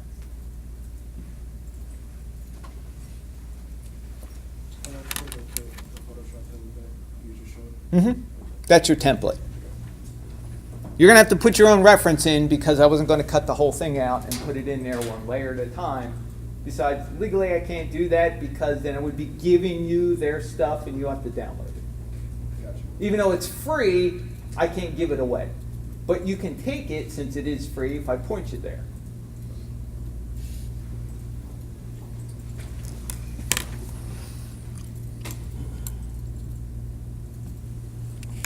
All right, so let's go through just a couple more slides and we'll take a break. I just want to go through light linking. So we talked about light direction, light elevation. It's really easy to see on the portrait guide because then you've got shadows to work with. So light linking in Maya. So, you know what? Instead of doing this, let's just... I'm going to show you light linking using, well, I'll use the rabbit. So I'm going to download the rabbit. Actually, I've got the rabbit downloaded. So I'm going to use the rabbit. Let's put it that way. I'm going to show you light linking. Why we would want to use it and how.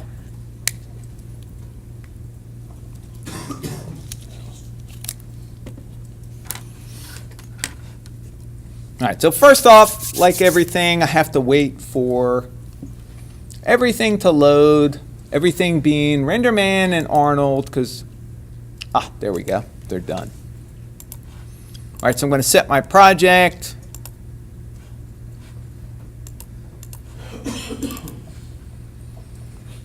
All right, right here. There's the project folder. I'm going to set. All right, before I open it up, let me check.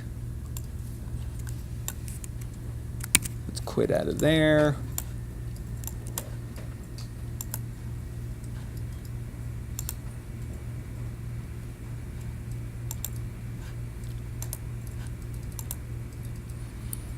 All right, so let's throw all this stuff in here. All right, so there are the 2 files you get. Well, since I'm here, maybe I may as well show you. There's your template. So inside the template, by default, the rabbit's there, but you can turn the rabbit layer off and the still life layer's underneath of it. Right? Make sense? So you just turn on the right reference you want. So for your reference images, got 2 folders. So here, for the rabbit, I'm giving you some positional guides, sort of like the digital camera world. You're getting a diagram. This is only meant to be a rough positional placement guide. Don't bring this in as an image plane and try to match it perfectly. That's way more work. All right, so here are your lights, more or less front, top, and then here is your key light. This is one light only on the rabbit. That's the rectangle light. The big one. That one. Yep, good call. That's the one. All right, so fill light. Really pretty hard to see here, but if you take a look at your screen or you've downloaded the actual reference, it shows up a little brighter. All right, this is the one that really separates the whole rabbit from everything else. This is the rim light. So the rim light here is going to be which one of these? The one in the back. The one behind it. Yep, right here. Here's your fill light, rectangle. Fill light, It's a disc. nope, it's a rectangle again, but different size. Here, back here, that is a disc light. That's basically your spotlight.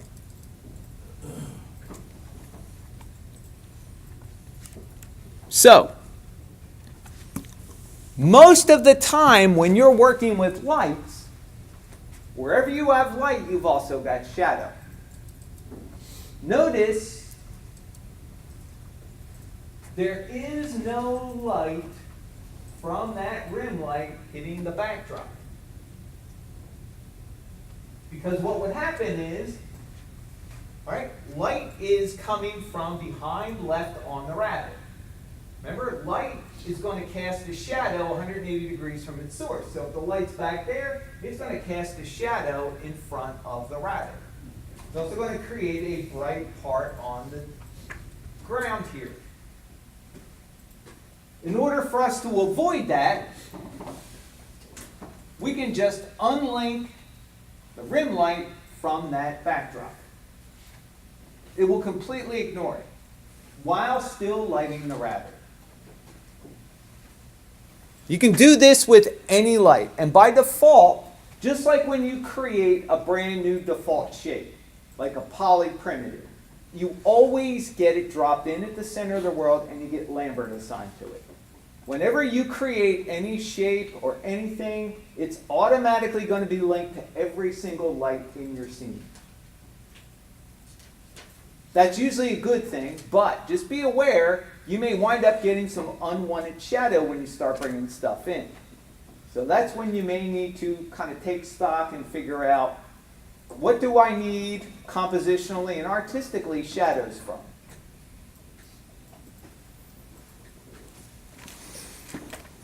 Generally, we use light linking pretty sparingly just to get rid of unwanted light or shadow on something.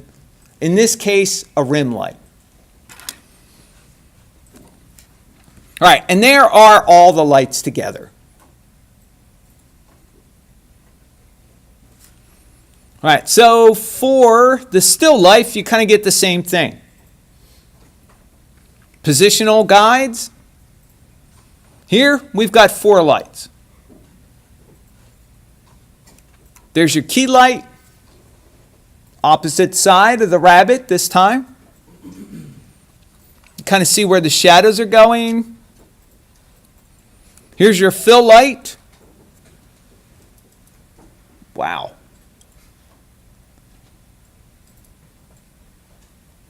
There goes the fill light.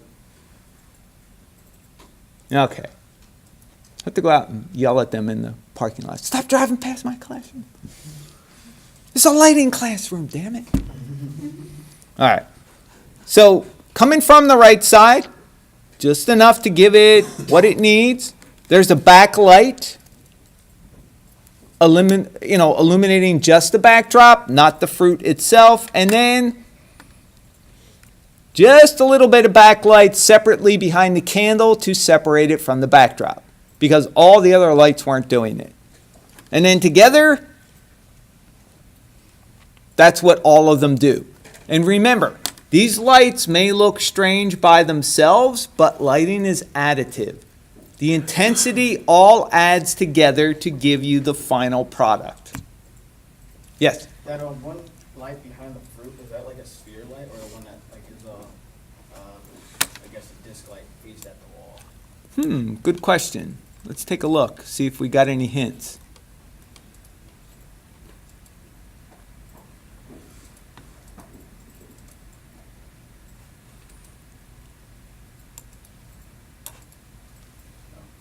It's a disc light. The one behind the fruit, or not behind the fruit, but behind the candle, that one's a sphere light. Okay. Just because, having it hit the background wasn't enough. Wanted to have a wrap around the candle just a little bit so it looked natural. What I was looking for is a small point of light that would just be enough to, like a candle, without actually turning the candle on. All right, so I have my project set. Let's bring up our guinea pig here. We're going to have rabbit for lunch. So here you go. Rabbit. Many, many, many triangles. All right, render cam, by default, it's going to come in there. I would suggest working in perspective, but rendering from the render cam. Don't forget, when you go to render and you are using batch rendering, set your render cam here. Make sure it's set. Don't always rely on us setting it for you. Sometimes we lie. Not intentionally, but just because we forgot. All right, so there is my camera. There is my subject. Everything that I put in as far as lights goes is going to be based off of that relationship. Whether it's going to be 45 left, 45 right, 90 right, 90 left. Coming from the back, coming from the front, coming from the side, coming from the top. All right, but what I want to do is kind of show you the light linking need. So what I'm going to do is, first off, let's see what is assigned to everything. Oh, Lambert, the devil's own skin. All right, so let's select that. Go to Pixar Surface. What do I want to do here? Change the color. Yeah, color to point. Yep, color under value 0.5. There we go. Good. All right, that's happy. So next, let's go take a look at just the light in general. Before I even get into worrying about aiming lights and positioning them, all I want to do is put my light behind the rabbit and kind of show you why we would unlink it. So I'm going to create a disk light.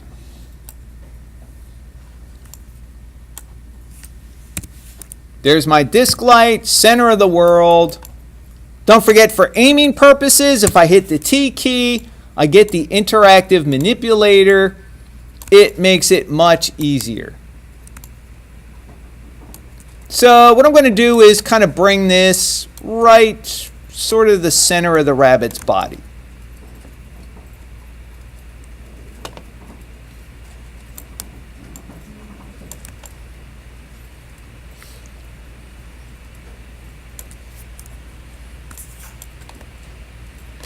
All right, so I'm going to kick off a quick IPR render from the render cam. Uh-oh. It says down at the bottom, object render view not found. So what happened? First off, I had Lambert assigned to everything. I changed that. But did I check to see what my renderer was? No. Shame on me. It says Maya software.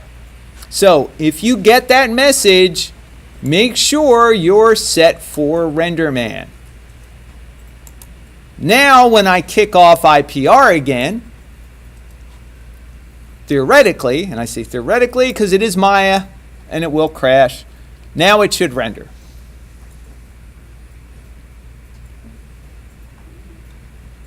There we go.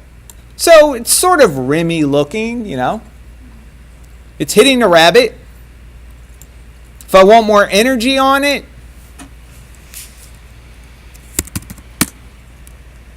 and it might be a little much. Cut that in half. What was that thing?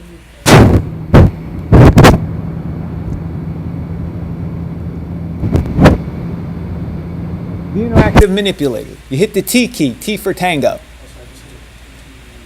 Select the light, hit T, that's going to give you the little aim constraint, and then your light's always going to orbit around that aiming point.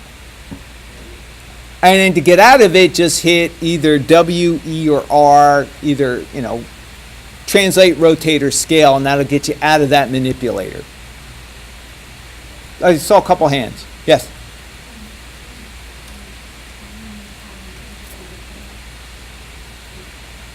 Adjusting the color? I don't have any color in here.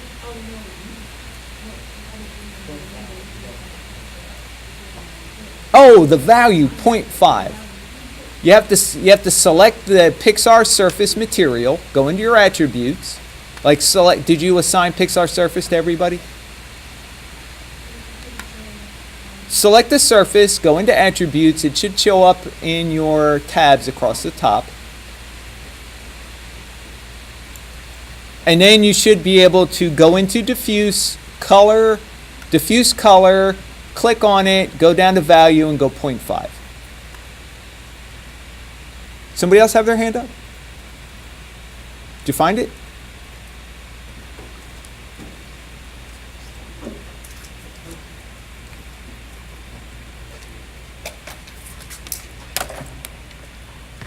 Pixar surface. You have to click on the Pixar surface tab up there. No, leave my charger. You have to click on the Pixar surface tab. Alright.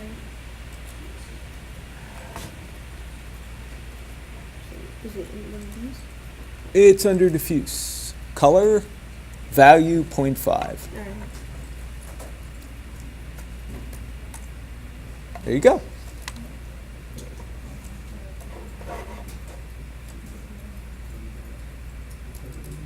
I guess. Is it just, okay. Did you put a light in it? Hmm? Did you put a light Oh, in it? not yet. Okay. You have to hit 5 if you want to see shaded mode, you know. All right, so here comes the big point. I want to unlink the light from the backdrop because I just want it on the rabbit. I don't want to see extra light. That's going to be distracting from my key light and my fill light. So to do that, I go up under Windows, Relationship Editors. I want to go down to Light Linking, and I want to go to Light Centric. That's going to bring up a window with 2 columns. On the left side will be my lights, and on the right side, all the geometry and everything that is linked to those lights. So all the geometry is under this GeoMaster group right here. Now, which light do I want to unlink? Excuse me. Default. When you went into the light linking menu, was it object centric or light centric? Light centric. Quite frankly, it doesn't really matter. They both do the same thing. It's just one you select lights, the other you select geometry. Question? No, just to answer your question. Oh, The disc light. so the disc light, yeah, default light. Don't want that. Disc light, that's the one we want. And what I want to do is unlink it from the backdrop. So on the right side, all I do is click once on backdrop, that unlinks it, and now completely ignores the backdrop. Oh, I made a horrible mistake. How do I undo that? Click it again. Yes. It's really hard to break it. Well, having said that, now I put a jinx on you because it is Maya. Yeah, you're welcome. It's all part of the service we have here at Shading and Lighting to make sure you get the full experience of Maya and Autodesk. Yeah, no problem. All right, so turn it off and on. Very simple. You can do that with a single object, with multiple objects. If you are doing it and IPR doesn't catch up, stop IPR, restart it again, because it does stop occasionally. Yeah. Remember where you went into that option. So, It's under Windows, Relationship Editors, Light Linking. And then we're using Light Centric. But let me show you what the difference is. All right, so I can actually change to Object Centric right here in this drop down. So when I switch over to Object Centric, all it's going to do is flip-flop my sides. My lights were on the left, now they're on the right. My objects were on the right, now they're on the left. I select stuff on the left side and unlink it from the right. So I can select the backdrop and go, I don't want it to have the disc light. Personally, just because I've done this for so long, I always like lights on the left. I don't know why. It doesn't really matter as long as you understand it and it works for you. But light-centric is probably the easiest because we are dealing with lights. We always talk about that light's linked to this geometry. Does that make sense?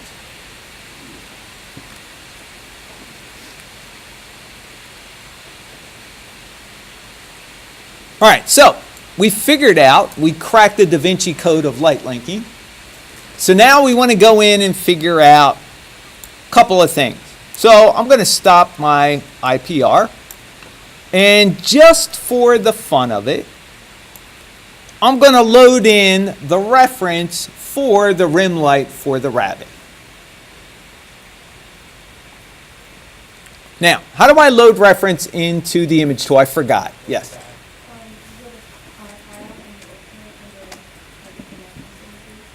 Okay, file, open file. Got to find my reference images, which is right here. Rabbit, rim. There we go.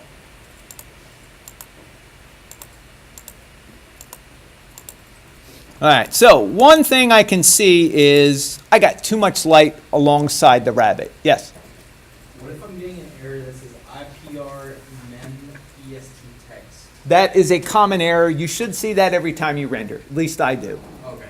That basically, it thinks you don't have enough memory. Okay, so just don't worry about it? Well, let's just say, to date, it hasn't been an issue. Okay. I don't want to say don't worry about it, because as soon as I say that, Fair enough. something is going to happen. You've already jinxed this one, so there you go. Yeah, exactly. I'm not doing a double.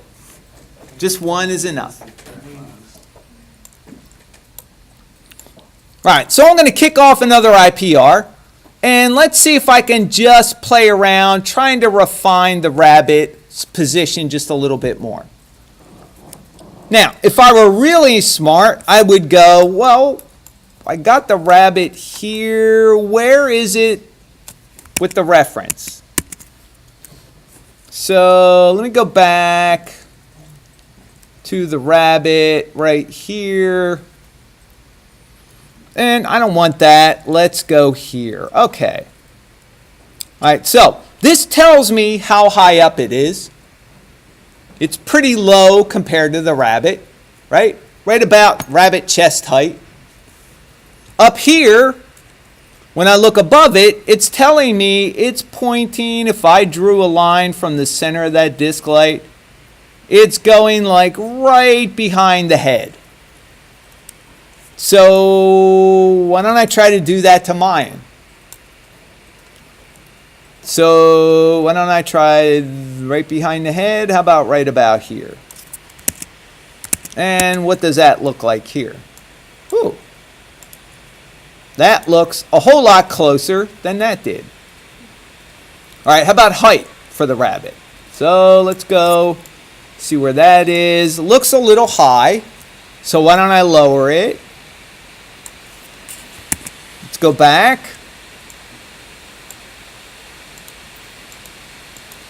It's not bad, it's close.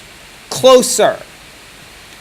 Now, the reason I'm doing this is I just basically want to show you some tricks that are also going here besides just light linking. So take a look at the reference for the rabbit and take a look at my render. What is missing other than just fine-tuning the position of that light?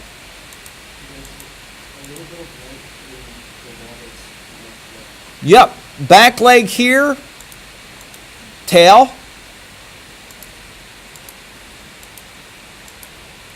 back ear.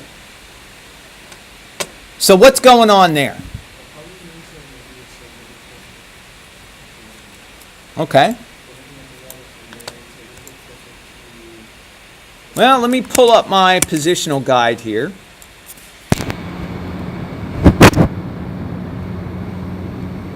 Pull that out of the way.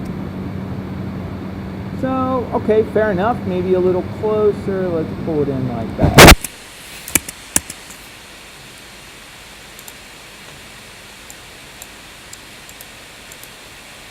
All right, well, that didn't do it. Go back.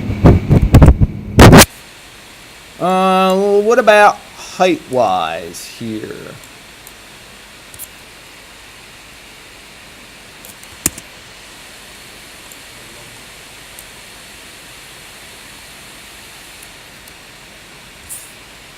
I'm gonna pull back a little. Let me put the camera sort of where that is. It's sort of right about here-ish. All right, maybe it's still a little too high. Lower it a little bit.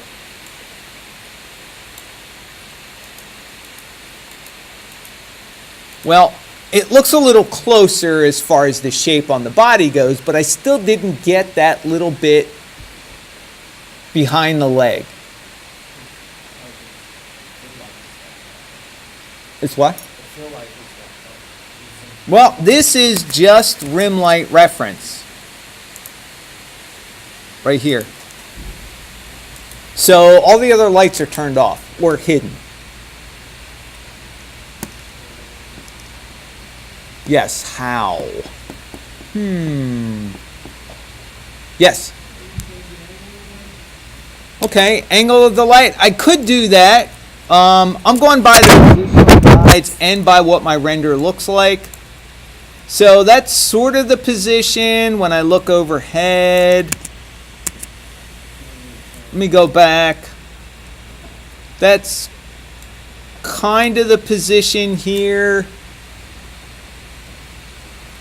So I did kind of fine tune it. I moved it a little closer. I moved it down a little more.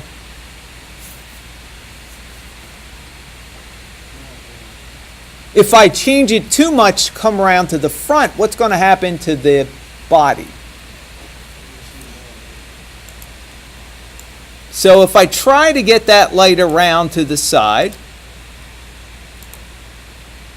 first off, that is way bright. Let me tone that down a little.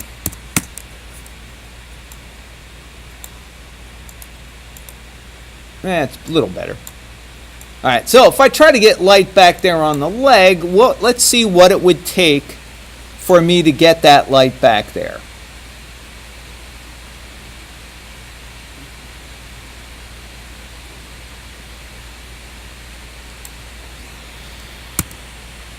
So I'd have to pull it really far around to the front. But then I wind up having the body be bright. So let me show you a little trick. In the rim light, under shadows, if you disable shadows, now the rabbit will not shadow itself. I'm sorry, I can't show you again. I'm only allowed to show it once a class. Damn it. Under shadows, turn off enable shadows. All we're doing is having the rabbit stop shadowing itself. It's kind of a cheat for having like a, it's more like a kick light. We're getting sort of a free kick light by just turning off self-shadowing on the rabbit. That's one of those things you use it very sparingly because 99% of the time you want shadows coming from a light. Yes, you had a question? I was just about to say, like, are we supposed to do that on all of them or just that one? No, if you do that to all of them, it's going to look really weird. Yeah, no, this is like a special usage. We're doing like a twofer here. One is we're showing you how to unlink, and the other is we're getting a little extra light by just unlinking or turning shadows off from the rabbit. So only on the rim light, right? Only on the rim light and only in this project. Like I said, this is one of those, you might use it 5 times in your entire career if you continue to do shading and lighting. But it's one of those times where you can't really solve it with any other kind of light. Unless I got another specific spotlight and laser beamed it down to the leg and to the tail. So, like I said, I saw hands up. It was me, but Yeah. you kind of answered it. So. Oh, okay.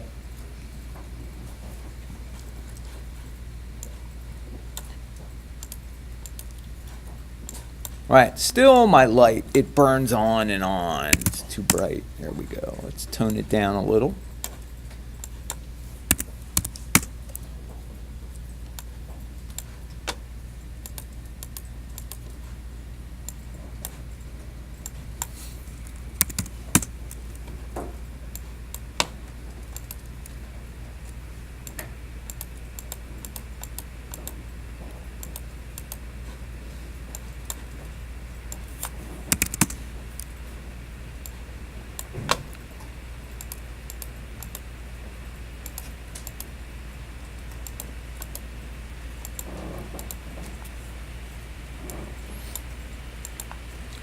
All right, does that kind of make sense? And inadvertently, we kind of did one of the lights already with the rabbit. All right, this is a pretty good place to stop. When we come back, we'll add a couple more lights in with the rabbit. If the rabbit light is not 100%, like I said, we're going to work in passes. We're going to get about 80-85% of the way there, stop, go to the next light. Work on that, 80-85%, stop, go to the next light. Each time we're going to turn off the previous light so we're not distracted by what's there. You only want to work on one light at a time.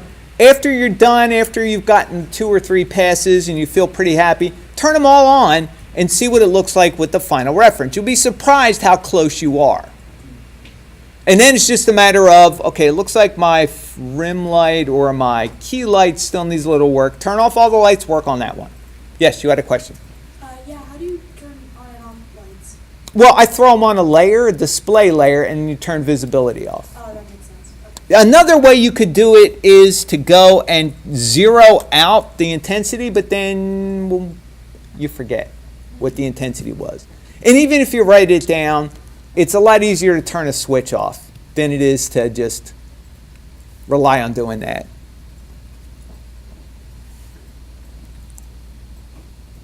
All right, questions? All right, so let's go on break.